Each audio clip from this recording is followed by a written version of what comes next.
Here's how to create scroll-stopping Instagram Reels using Canva. Open Canva and click Create a Design. In the search bar, type Instagram Reels and select it. Canva will automatically set the correct canvas size. Add at least 4 pages to your project by clicking Add Page at the bottom. Each page acts as a separate scene in your reel. Upload your own images or choose from Canva's library and drag one onto each page. Try to keep a consistent color palette across all images for a cohesive look.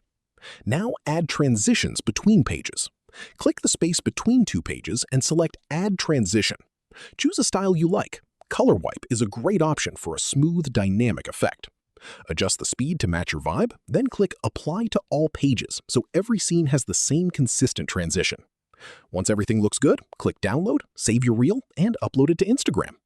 If this helped you out, hit that subscribe button for more straight-to-the-point tutorials on step-by-click.